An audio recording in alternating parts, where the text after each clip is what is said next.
Changer de maison, c'est changer d'univers. Et quand on est nomade comme moi, on change de maison souvent, très souvent même. Alors, est-ce que c'est inconfortable? Est-ce que c'est déstabilisant? Et comment on fait quand on perd ses repères tout le temps et qu'il faut reconstruire à chaque fois? Est-ce que je me sens bien partout? Est-ce que d'avoir un vrai chez moi ne me manque pas? Alors toutes ces questions, vous me les posez souvent. Restez avec moi, c'est ce dont je vais vous parler aujourd'hui dans ce nouvel épisode de podcast.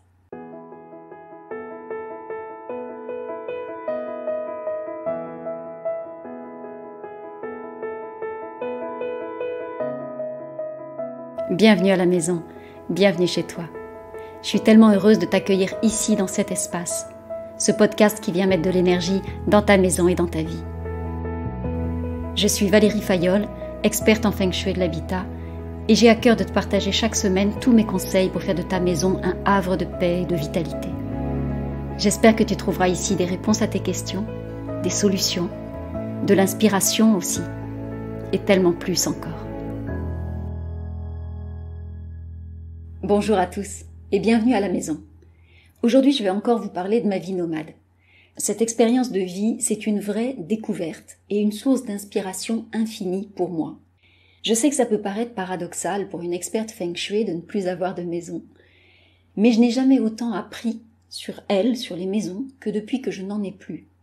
Pourquoi ? Parce que j'en rencontre beaucoup. Je rencontre les vôtres, bien sûr, mais je rencontre aussi les miennes, très souvent.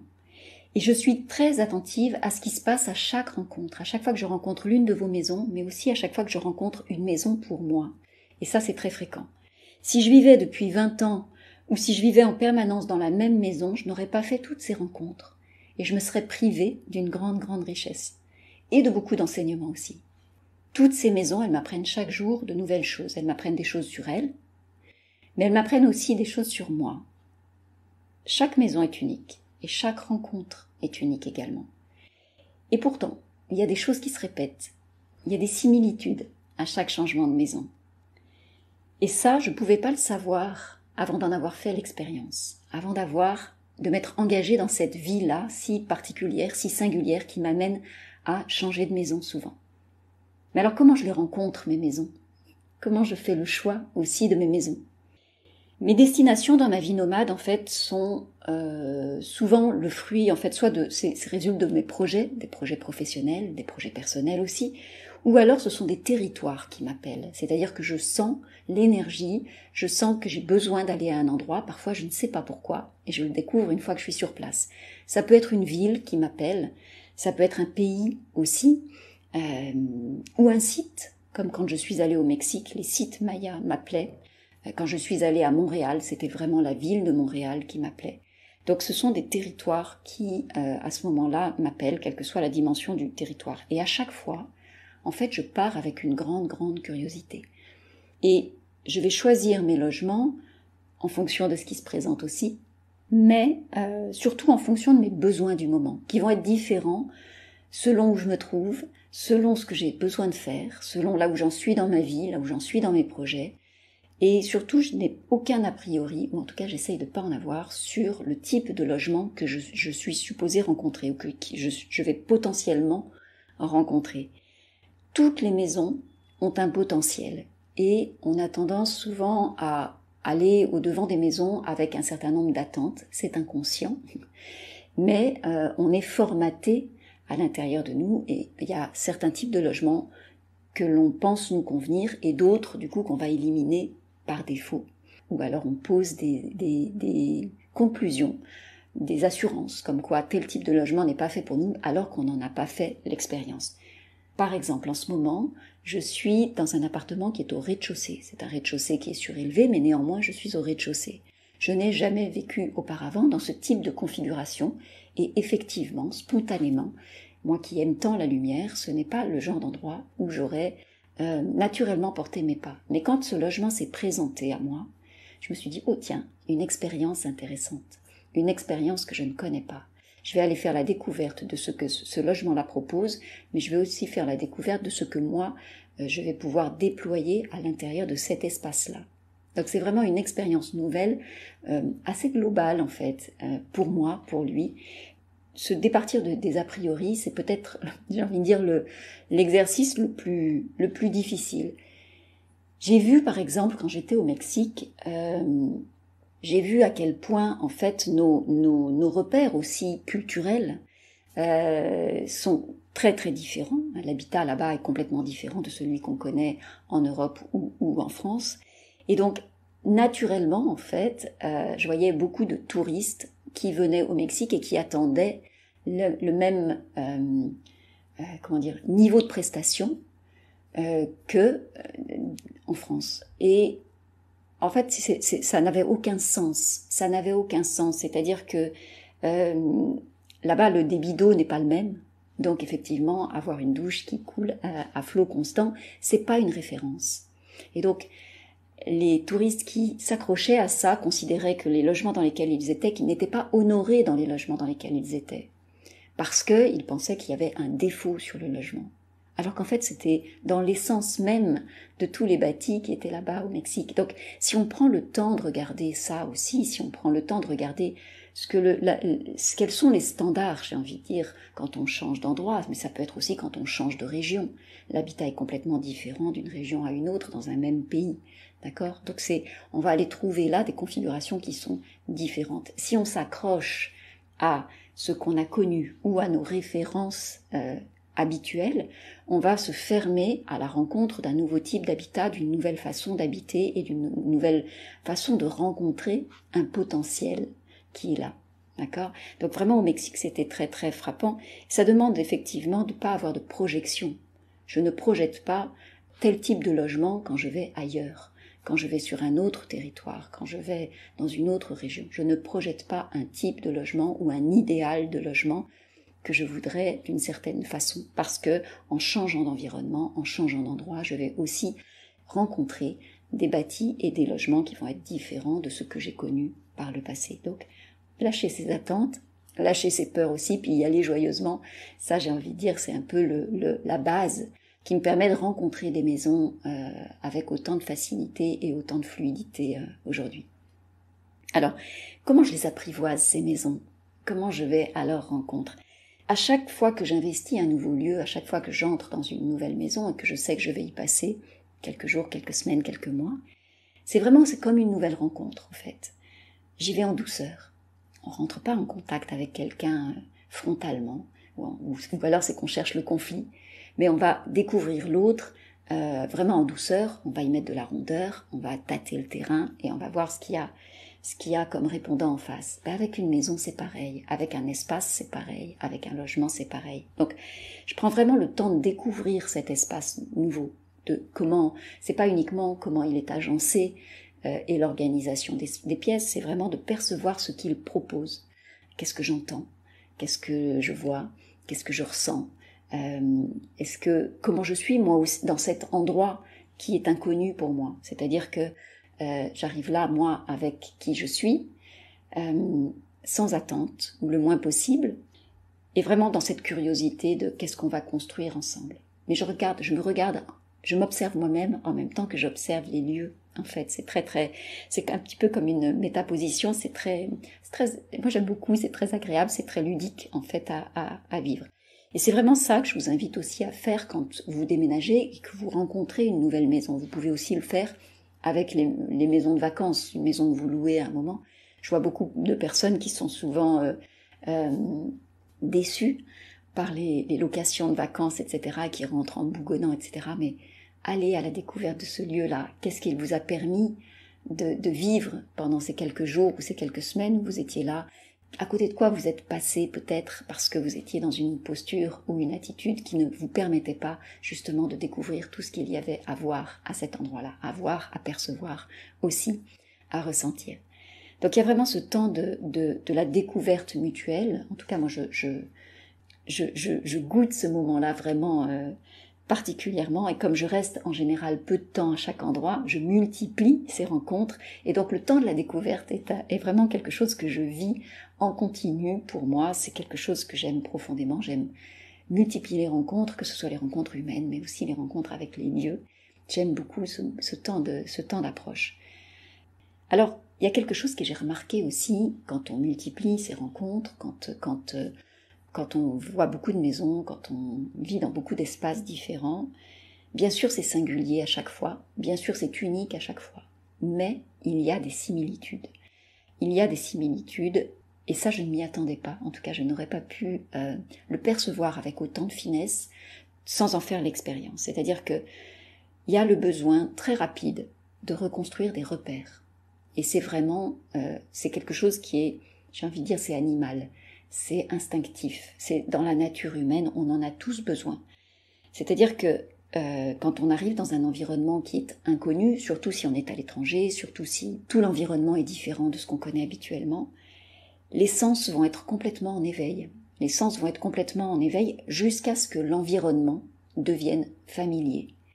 Donc il y a vraiment comme une hypervigilance au départ. Ce moment de la découverte, c'est aussi un temps d'hypervigilance. Mais comme on loge, ou comme moi je loge dans ces endroits-là, dans ces maisons-là, qui sont nouvelles, il y a c'est continu en fait. J'y vis, j'y travaille.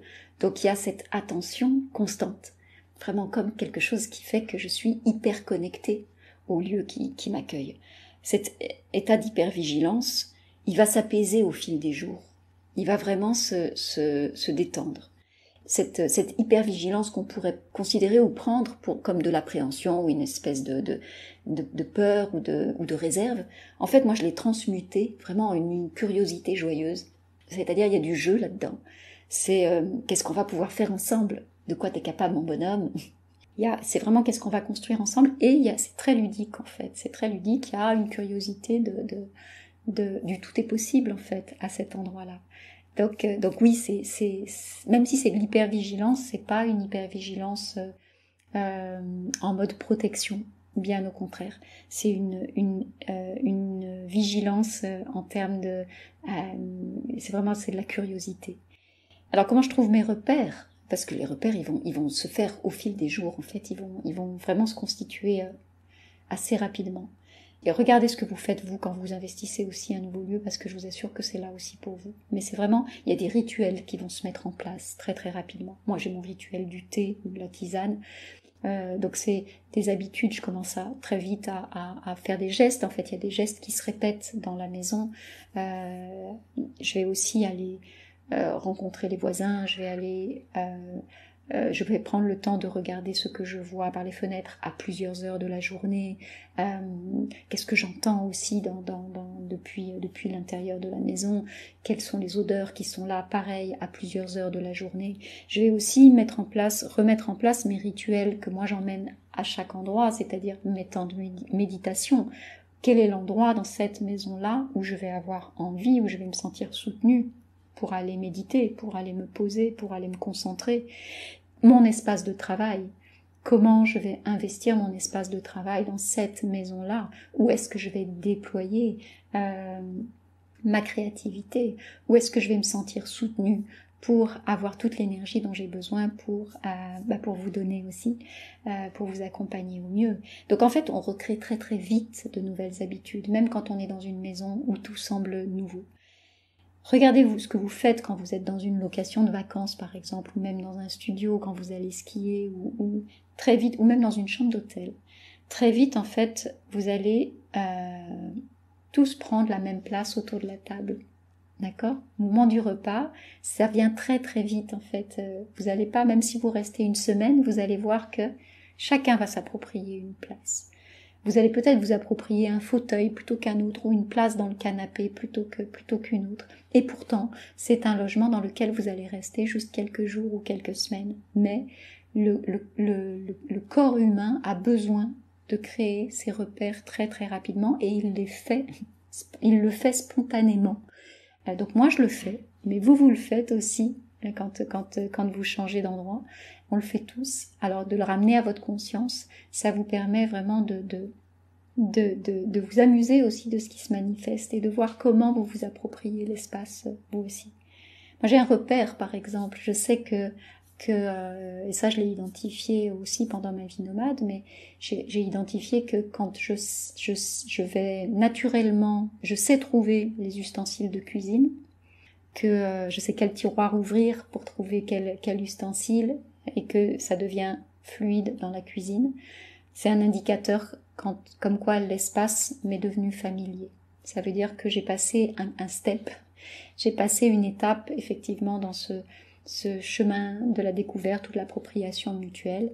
Il y a quelque chose à l'intérieur de moi qui se pose en fait, ou qui est moins dans cette hyper-vigilance. Ça c'est un des indicateurs que j'ai identifié pour moi. Il y en a d'autres, mais celui-là il est marquant. Et j'aime vraiment ce temps de la découverte mutuelle. J'aime vraiment ce moment où on se découvre, ce moment où on découvre le lieu dans lequel on est, et moi tous ces lieux dans lesquels je multiplie ma présence. Donc à partir de là, à partir du moment où je vais dans ces lieux-là, avec cette énergie-là, cette intention-là, le moins d'a priori possible, et l'envie de découvrir, l'envie de voir le potentiel, l'envie de me découvrir aussi à cet endroit-là, à partir de là, je me sens bien partout. Je me sens bien partout. Comment ça pourrait être autrement, en fait? Puisque je suis en train de faire une expérience, je suis en train de faire une découverte, et que je n'y vais pas avec l'attente d'un résultat ou l'attente d'un objectif bien défini ou d'un idéal que j'aurais amené dans une construction de mon mental ou de ma vie passée. Donc je me sens bien vraiment partout. Parce qu'il n'y a pas d'enjeu, ou en tout cas l'enjeu est plutôt joyeux et ludique, encore une fois. Alors, ça ne veut pas dire que c'est toujours confortable. Ça ne veut pas dire que c'est toujours confortable. Parfois, c'est plus challengeant que d'autres. Il y a des logements qui sont plus challengeants que d'autres pour moi. L'année dernière, par exemple, quand j'étais à Montréal, j'ai passé comme ça 1 mois et demi, je crois, dans un appartement qui était très très éprouvant énergétiquement, qui m'a demandé beaucoup beaucoup de ressources, parce que c'était un appartement qui était sur une fréquence basse. Et j'ai vraiment hésité à rester. C'est rare que ça se présente pour moi. C'est rare que j'envisage de quitter un lieu dont j'ai pas encore fait le tour. Mais j'ai fait le choix de rester dans cet appartement-là. Et j'ai travaillé avec lui pendant tout le temps de ma présence. On a travaillé ensemble. Et aujourd'hui, il m'a vraiment challengée. Hein. J'ai vécu des choses là-bas qui m'ont bousculée, moi personnellement, mais aujourd'hui c'est un appartement pour lequel j'ai beaucoup de tendresse. Et je pense que je m'en souviendrai longtemps de cet appartement-là. Parce qu'il y a eu une vraie transformation, il y a eu un temps d'appropriation mutuelle aussi. Et puis surtout, il m'a amené à voir des choses de moi que je ne connaissais pas. Donc, merci à lui. Et ça c'est vraiment, donc vous voyez, il peut y avoir des lieux qui sont effectivement inconfortables aussi, mais c'est toujours de regarder le potentiel qu'il y a à cet endroit-là, et où est le cadeau en fait, où il est le cadeau même quand un lieu paraît sur une fréquence basse. Et il y a quelque chose qui est rigolo aussi avec mes changements permanents de maison ou dans ma vie nomade en fait, c'est que j'ai pas d'endroit où rentrer, donc j'ai plus d'endroit où rentrer à la maison. Quand on me dit tu rentres chez toi, ben oui, mais c'est toujours différent, donc c'est aussi pour ça que je me sens chez moi partout. C'est-à-dire que cette référence-là, à chaque fois j'ai besoin de considérer que l'endroit où je me trouve, c'est chez moi. Puisqu'il n'y a pas un autre ailleurs, il n'y a pas un autre chez moi qui m'attend quelque part. Donc, chaque endroit devient mon chez moi, le temps que j'y reste. Et j'ai pas besoin d'y accrocher mes tableaux pour me sentir présente et pour investir l'espace. Alors attention, c'est pas ce que je dis du tout à mes clients. Si vous êtes sédentaire, c'est pas ce que je vais vous dire non plus. C'est vraiment propre à ma vie nomade. Mais moi, j'ai pas besoin aujourd'hui de ça, j'ai pas besoin de déployer mes affaires, j'ai pas besoin d'occuper l'espace physiquement aussi pour me sentir chez moi. Et j'ai pas non plus besoin d'y être longtemps pour l'investir. C'est immédiat. Je rentre dans un lieu, je suis chez moi. Et ça, c'est vraiment très très singulier, mais en même temps tellement riche d'enseignements de pouvoir vivre ça. Et moi, je vois souvent des clients, des personnes aussi, pas uniquement des clients, mais qui restent des années sans jamais se sentir chez eux, dans leur maison. Ça, c'est très très courant. Donc ça n'a rien à voir avec la durée. On peut rester 40 ans dans une maison sans jamais s'y sentir bien, sans jamais investir l'espace, sans jamais s'y sentir chez soi. Donc on peut, à contrario, on peut aussi se sentir bien dans un espace qu'on investit pour une courte durée. Ça n'a rien à voir avec la durée en fait, ça a à voir avec l'intention et avec l'énergie qu'on met dans les lieux. Et ça, c'est vraiment important. Avec quelle énergie vous arrivez dans un lieu et avec quelle énergie vous y vivez ensuite chaque jour. Ça, c'est ce qu'on travaille vraiment dans le programme Ma Maison Sérénité. On va vraiment creuser cette question-là. En 3 mois, les personnes qui suivent le programme se sentent complètement différentes dans leur maison. Pas parce qu'elles ont fait de gros travaux, mais parce qu'elles ont changé leur perception. Elles ont changé leur façon d'être dans leur maison, leur façon de percevoir aussi le potentiel. Et ça, c'est vraiment la base. Parce que si vous appliquez des recettes Feng Shui, sans jamais revoir au préalable la relation que vous avez avec votre maison, vous n'obtiendrez que très très peu de résultats. A contrario, si vous changez la relation avec votre maison, si vous êtes attentif à son potentiel, si vous arrêtez de vous focaliser sur ses manques, je vous garantis que vous allez vous sentir beaucoup plus serein dans votre maison. Et peut-être même que vous aurez envie d'y rester alors qu'aujourd'hui vous avez envie d'en partir. Voilà mes amis, pour ce que je voulais vous partager aujourd'hui. J'espère que vous y avez trouvé de la valeur et que mon expérience de vie nomade sera une source d'inspiration pour vous et une contribution dans votre vie sédentaire à vous, pour vous et pour votre maison. La semaine prochaine, je vous parlerai encore un peu de ma vie nomade. Ce sera probablement le dernier épisode sur cette thématique. Je vous raconterai le plus beau cadeau que m'a offert ma vie nomade, que m'a offert cette vie si singulière. Et c'est pas du tout ce à quoi je m'attendais au départ. C'est peut-être pas du tout non plus ce à quoi vous vous attendez vous-même. On en parle la semaine prochaine. Si cet épisode vous a plu et si vous avez envie de découvrir la suite, je vous invite vraiment à vous abonner à mon podcast.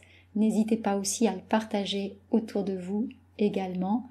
Vous pouvez bien sûr m'écrire pour me partager vous aussi vos expériences, vos témoignages, votre vécu, vos histoires de maison, vos histoires nomades ou sédentaires. Je vous donne rendez-vous la semaine prochaine. D'ici là, prenez soin de vous et prenez soin de votre maison.